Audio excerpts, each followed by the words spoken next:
इटावा में एक कातिल पति पूरा ड्रामेबाज निकला।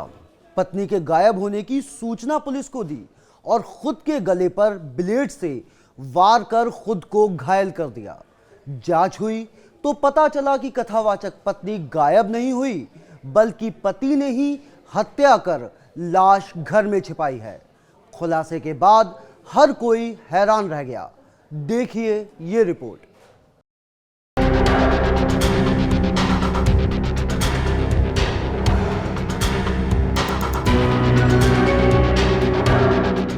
इटावा जिले के उसराहार इलाके के मोहरे गांव में सचिन नाम के एक शख्स ने अपनी कथावाचक बीवी के घर के अंदर गला घोंटकर हत्या कर दी और खुद अपना गला काट लिया। आरोप है कि सचिन के संबंध किसी और महिला से थे, जिसके चलते सचिन और उसकी कथावाचक बीवी के बीच आए दिन विवाद होता था। सचिन ने बीवी की हत्या के बाद पुलिस को गुमराह करने के लिए नाटक भी रचा। खुद की हत्या के प्रयास का आरोप लगाते हुए अपना भी गला काट लिया।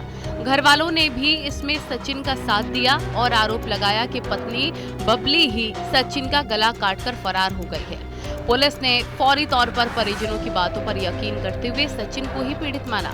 सैफई मेडिकल यूनिवर्सिटी में इलाज के लिए भर्ती करा दिया। लेकिन पुलिस ने जब इस मसले की गहनता से जांच शुरू की तो कहानी कुछ और ही निकलकर सामने आई।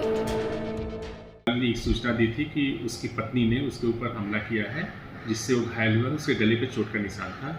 उसे हॉस्पिटल में भर्ती किया गया था और सुसंगत धाराओं में अभियोग पंजीकृत किया गया था।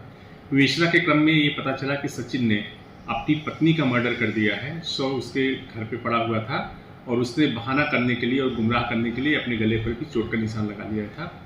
आज उसकी पत्नी का शव हम लोगों ने बरामद कर लिया है। उसे पोस्टमार्टम के लिए भेजा गया है। जो आरोपी सचिन है उसने अपनी पत्नी की हत्या करने की बात स्वीकार कर ली है। अग्रिम विधि कार्रवाई की जा रही है। उसराहार थाना प्रभारी सचिन के घर जांच करने पहुंचे। पुलिस को संदेह हुआ। इसके बाद सचिन के घर का ताला तोड़ा गया। घर के अंदर पहुंचते ही पुलिस की आंखें खुली की खुली रह गईं। कथावाचक बबली शास्त्री की लाश चटाई से दबाकर रखी गई थी।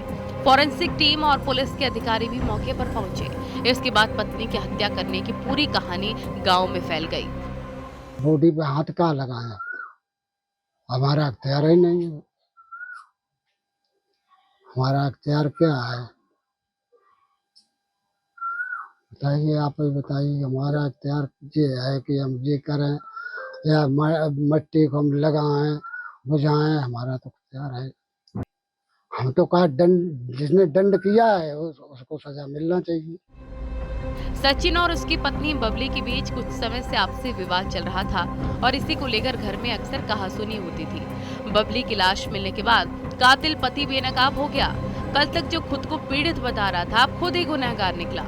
8 साल पहले कथावाचक बबली शास्त्री के साथ सचिन बाथम ने प्रेम विवाह किया था, लेकिन सचिन के रिश्ते किसी और महिला से हो गए। इसके बाद सचिन और बबली के बीच टकराव शुरू हुआ और टकराव हत्या की वारदात तक पहुंच गया।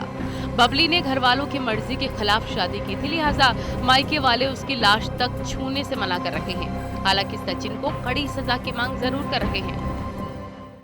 चिड़िया बकरियां चराने वाले अब यार लाए चिड़िया बकरियां चराए के नहीं देर भैया मैं जिम्मेवार को मेरे को मिले मैं बिटिया तो हम पड़ी थी, ज्यादा नहीं पड़ी थी, भागवत कान लगे। इटावा में कत्ल की इस वारदात में पति न सिर्फ मास्टरमाइंड निकला, बल्कि पुलिस को भी गुमराह करने की कोशिश की। 8 साल पहले जिस बबली पर वो जान छिड़कता था और लव मैरिज की थी, उसी को मौत के घाट उतार दिया। फिलहाल पुलिस अब केस दर्ज कर जांच में जुट गई है। न्यूज़ 18 के लिए इटावा से दिनेश शाक्य की रिपोर्ट।